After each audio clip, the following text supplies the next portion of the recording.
I started singing in church, like a lot of people.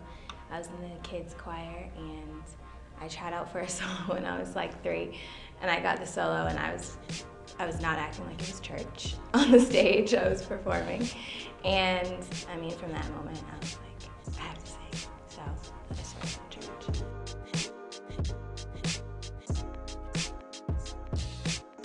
That was when I was in high school, and I had moved from Philadelphia to North Carolina, and I was kind of, isolated, and I had always been really into music, and I had always written.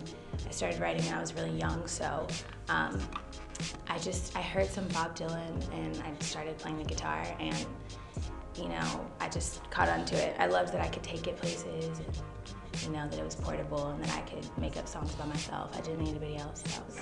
Other than Bob Dylan, I love Stevie Wonder. I love Led Zeppelin, the Beatles.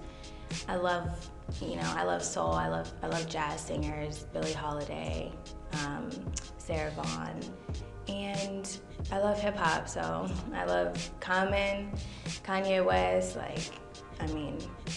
There's so many people, and then Michael Jackson, of course.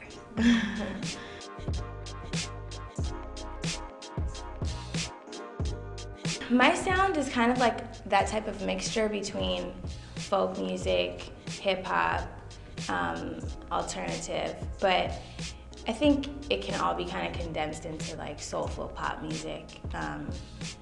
I focus on melodies mostly, and I love lyrics. I love writing like universal lyrics. So my style is like acoustic pop, acoustic soul.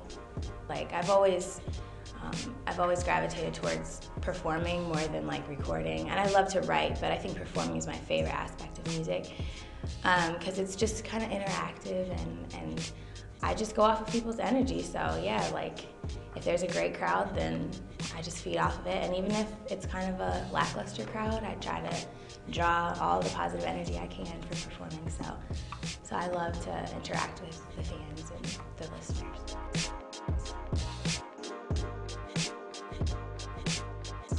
I love writing about love, but that's not really what I started with as much. I like writing kind of songs with some sort of universal message, something that connects us all. But I take my friends' relationships, I take my relationships, I take hypothetical relationships or hypothetical situations, and I just write about anything that comes to my mind. So, yeah. Right now, I'm doing songwriting. I recently signed a co-publishing deal as a songwriter, so I'm doing that. But more importantly to me, I'm still doing my artist stuff. So I'm working on my EP right now. I just graduated from college, so I should have more time to, finish it. But we're about halfway through, and there'll be probably 9 songs on it, 9 of my songs, and it's called, as of now, it's called Chasing 85. We'll see if the name changes. So that name symbolizes my move from Philadelphia down to North Carolina, down to Atlanta on 85. So